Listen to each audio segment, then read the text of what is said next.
Claude Gueux par Victor Hugo. Il y a 7 ou 8 ans, un homme nommé Claude Gueux, pauvre ouvrier, vivait à Paris. Il avait avec lui une fille qui était sa maîtresse et un enfant de cette fille. Je dis les choses comme elles sont, laissant le lecteur ramasser les moralités à mesure que les faits les sèment sur leur chemin. L'ouvrier était capable, habile, intelligent, fort maltraité par l'éducation, fort bien traité par la nature, ne sachant pas lire et sachant penser. Un hiver, l'ouvrage manqua. Pas de feu ni de pain dans le galetas.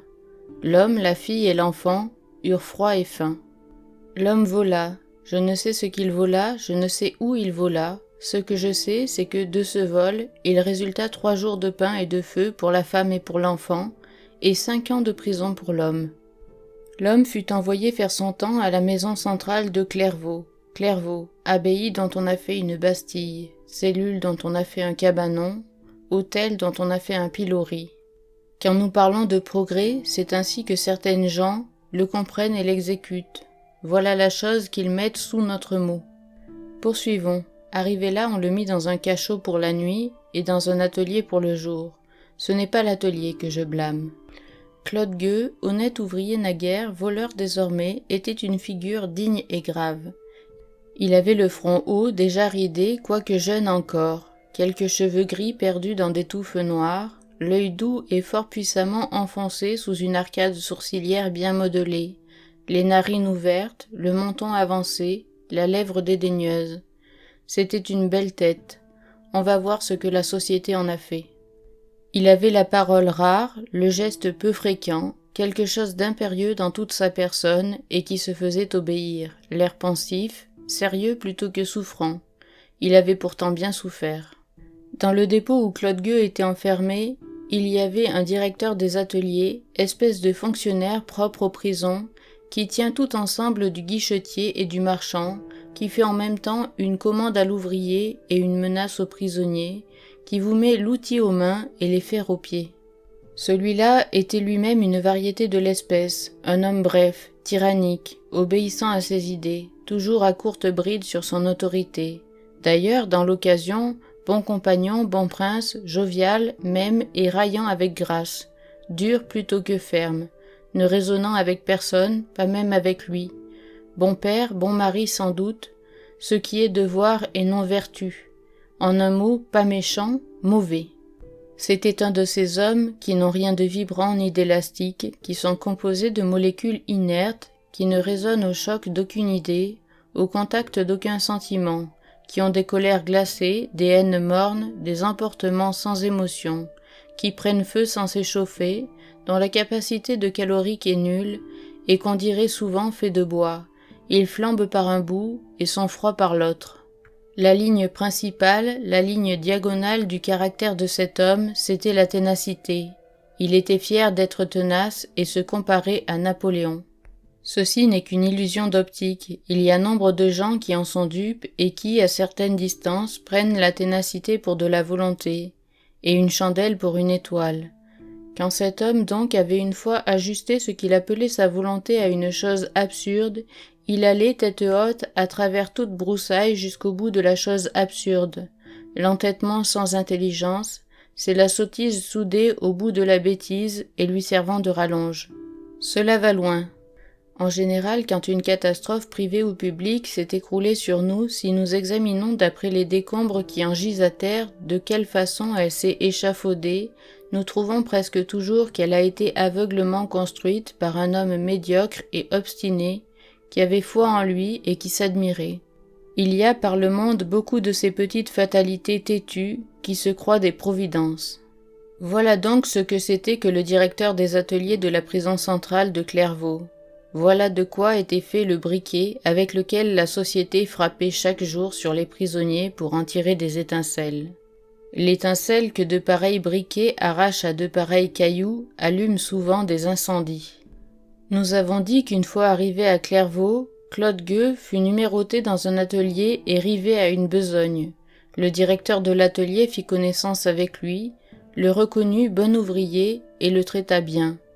Il paraît même qu'un jour, étant de bonne humeur et voyant Claude Gueux fort triste, car cet homme pensait toujours à celle qu'il appelait sa femme, Il lui conta, par manière de jovialité et de passe-temps, et aussi pour le consoler, que cette malheureuse s'était faite fille publique.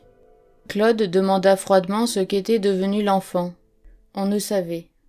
Au bout de quelques mois, Claude s'acclimata à l'air de la prison et parut ne plus songer à rien. Une certaine sérénité sévère, propre à son caractère, avait repris le dessus. Au bout du même espace de temps à peu près, Claude avait acquis un ascendant singulier sur tous ses compagnons, comme par une sorte de convention tacite, et sans que personne ne sût pourquoi, pas même lui, tous ces hommes le consultaient, l'écoutaient, l'admiraient et l'imitaient. Ce qui est le dernier degré ascendant de l'admiration. Ce n'était pas une médiocre gloire d'être obéi par toutes ces natures désobéissantes. Cet empire lui était venu sans qu'il y songeât. Cela tenait au regard qu'il avait dans les yeux. L'œil de l'homme est une fenêtre par laquelle on voit les pensées qui vont et qui viennent dans sa tête. Mettez un homme qui contient des idées parmi des hommes qui n'en contiennent pas, au bout d'un temps donné, et par une loi d'attraction irrésistible, tous les cerveaux ténébreux graviteront humblement et avec adoration autour du cerveau rayonnant. Il y a des hommes qui sont fers et des hommes qui sont aimants. Claude était aimant. En moins de 3 mois donc, Claude était devenu l'âme, la loi et l'ordre de l'atelier. Toutes ses aiguilles tournaient sur son cadran. Il devait douter lui-même par moments s'il était roi ou prisonnier. C'était une sorte de pape captif avec ses cardinaux. Et par une réaction toute naturelle dont l'effet s'accomplit sur toutes les échelles, aimé des prisonniers, il était détesté des geôliers. Cela est toujours ainsi. La popularité ne va jamais sans la défaveur. L'amour des esclaves est toujours doublé de la haine des maîtres. Claude Gueux était grand mangeur. C'était une particularité de son organisation. Il avait l'estomac fait de telle sorte que la nourriture de 2 hommes ordinaires suffisait à peine à sa journée. Monsieur de Cotadilla avait un de ces appétits-là et en riait, mais ce qui est une occasion de gaieté pour un duc, grand d'Espagne, qui a 500 000 moutons, est une charge pour un ouvrier et un malheur pour un prisonnier. Claude Gueux, libre dans son grenier, travaillait tout le jour, gagnait son pain de 4 livres et le mangeait. Claude Gueux en prison, travaillait tout le jour et recevait invariablement pour sa peine 1,5 livre de pain et 4 onces de viande.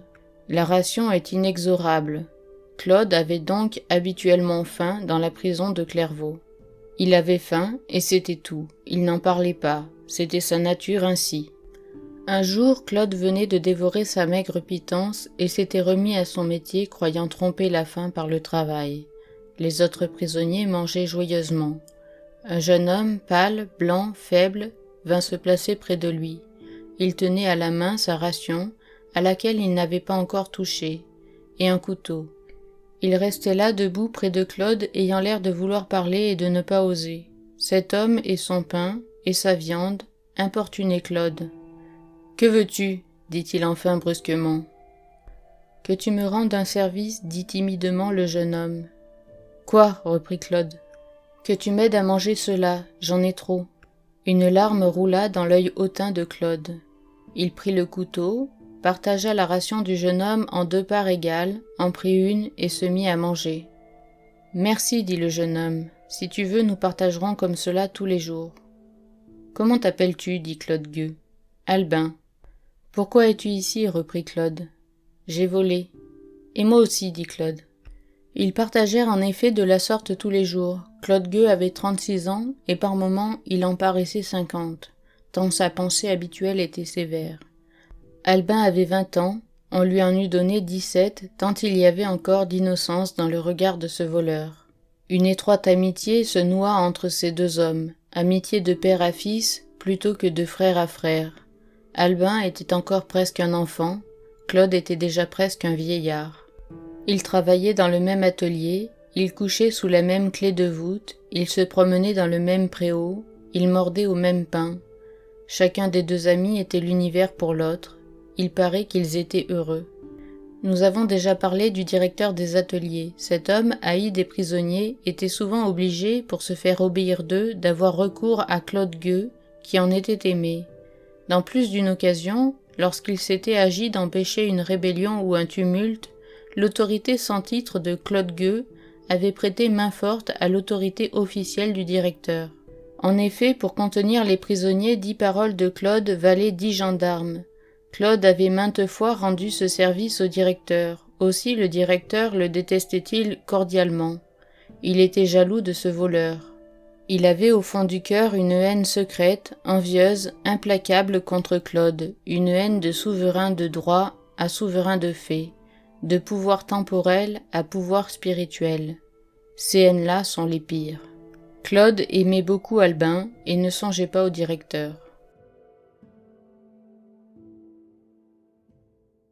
À bientôt pour une nouvelle vidéo. N'hésite pas à t'abonner.